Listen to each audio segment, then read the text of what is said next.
છોટાઉદેપુર ખાતે પ્રભારી મંત્રી મનીષાબેન વકીલની અધ્યક્ષતામાં જિલ્લા કક્ષાના સ્વાતંત્ર્ય પર્વની શાનદાર ઉજવણી।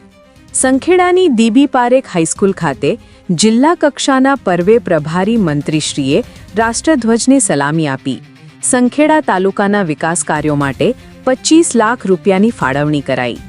અન્નદાતાઓના કલ્યાણ અને નાગરિકોની સુખાકારી માટે રાજ્ય સરકાર કટિબદ્ધ।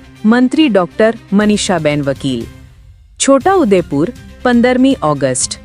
છોટાઉદેપુર ખાતે મહિલા અને બાળ કલ્યાણ, સ્વતંત્ર હવાલો તથા સામાજિક ન્યાય અને અધિકારિતા વિભાગના રાજ્યકક્ષાના મંત્રી તેમજ જિલ્લા પ્રભારી મંત્રી ડોક્ટર મનીષાબેન વકીલની ગરિમામય અધ્યક્ષતામાં જિલ્લા કક્ષાના 15મી ઓગસ્ટ સ્વાતંત્ર્ય પર્વની હર્ષોલ્લાસભેર ઉજવણી કરવામાં આવી હતી।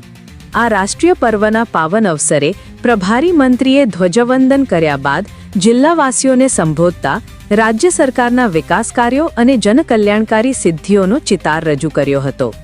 પ્રભારી મંત્રી ડોક્ટર મનીષાબેન વકીલે રાજ્ય સરકારની કૃષિલક્ષી સિદ્ધિઓ જણાવતા કહ્યું હતું કે વર્ષ 2026-27માં કૃષિ વિભાગ માટે 24,022 કરોડ રૂપિયાની જોગવાઈ કરાઈ છે અને છેલ્લા 10 વર્ષમાં 1,36 લાખ ખેડૂત પરિવારોને 22,733 કરોડ રૂપિયાની સહાય અપાઈ છે।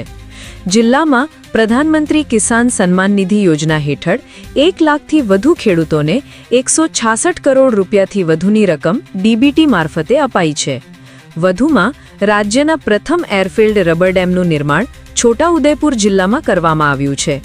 જિલ્લાની કેનાલ રિપેરિંગ માટે ફાળવાયેલા 32.04 કરોડ રૂપિયાથી જિલ્લાની 3,172 હેક્ટર જમીનને સીધો સિંચાઈનો લાભ મળશે। વધુમાં તેમણે જણાવ્યું હતું કે આરોગ્ય અને શિક્ષણ ક્ષેત્રે રાજ્ય સરકારની કામગીરી નોંધપાત્ર રહી છે, જેમાં 14 થી 15 વર્ષની 5.5 લાખ કિશોરીઓને સર્વાઇકલ કેન્સરની રસી આપીને ગુજરાત દેશમાં પ્રથમ ક્રમે રહ્યું છે। રાજ્યમાં ટીબીના કેસોમાં 34% ઘટાડો થતાં ગુજરાત સ્ટેટ્સ વિથ મોસ્ટ ઇમ્પ્રુવમેન્ટમાં મોખરે છે। છોટાઉદેપુર જિલ્લાના 1,559 ટીબી દર્દીઓને નિક્ષય પોષણ યોજના હેઠળ 79.18 લાખ રૂપિયાની સહાય અપાઈ છે અને 90 ગ્રામ પંચાયતો ટીબી મુક્ત બની છે। મહિલા સશક્તિકરણ અંતર્ગત નમો લક્ષ્મી યોજના થકી વિદ્યાર્થિનીઓના પ્રવેશ દરમાં 73% વધારો જોવા મળ્યો છે, જેનો લાભ વર્ષ 2025-26માં જિલ્લાની કુલ 17,224 વિદ્યાર્થિનીઓએ લીધો છે। આ પ્રસંગે સ્વચ્છતા અને પર્યાવરણ જતન માટે છોટાઉદેપુર અને બોડેલી નગરપાલિકાને ડિસ્ટ્રિક્ટ મિનરલ ફાઉન્ડેશનની ગ્રાન્ટમાંથી રસ્તાઓની યાંત્રિક સફાઈ કરવા માટે truck mounted sweeping machine, dry sweeping machine તેમજ ડોર ટુ ડોર કચરા કલેક્શન માટે 3 જુમલી અને 2 ટ્રેક્ટર અર્પણ કરવામાં આવ્યા હતા। આ સાથે જ જાયકા ફંડ સહાય પ્રોજેક્ટ અંતર્ગત વન વિભાગના ફ્રન્ટલાઇન સ્ટાફને વન સંરક્ષણ અને સંવર્ધન માટે કુલ 21 નવીન મોટરસાયકલની ફાળવણી કરવામાં આવી હતી। મંત્રીશ્રી તેમજ ઉપસ્થિત મહાનુભાવોએ આ તમામ વાહનોને લીલી ઝંડી આપીને પ્રસ્થાન કરાવ્યું હતું। પ્રભારી મંત્રીએ સંખેડા તાલુકાના વિકાસ કાર્યો માટે 25 લાખ રૂપિયાની ફાળવણીની વિશેષ જાહેરાત કરી હતી। વધુમાં મહાનુભાવોના હસ્તે જિલ્લામાં વિવિધ શ્રેષ્ઠ કામગીરી કરનાર અધિકારીઓ અને કર્મચારીઓનું પ્રશસ્તિપત્ર આપી સન્માનિત કરવામાં આવ્યા હતા। શાળાના વિદ્યાર્થીઓ દ્વારા દેશભક્તિ આધારિત સાંસ્કૃતિક કાર્યક્રમો રજૂ કરવામાં આવ્યા હતા તથા મંત્રીશ્રી સહિત અન્ય મહાનુભાવો દ્વારા શાળાના પટાંગણમાં વૃક્ષારોપણ કર્યું હતું।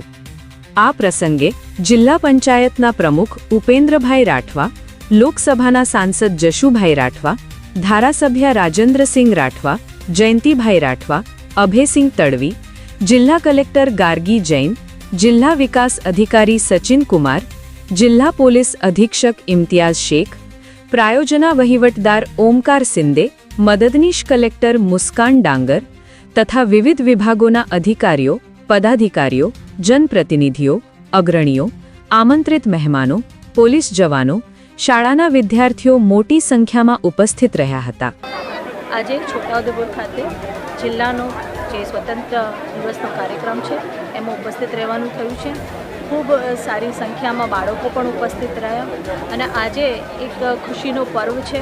છોટાઉદેપુરના નાગરિકોને આજના દિવસ માટે ખૂબ ખૂબ શુભેચ્છાઓ પાઠવું છું।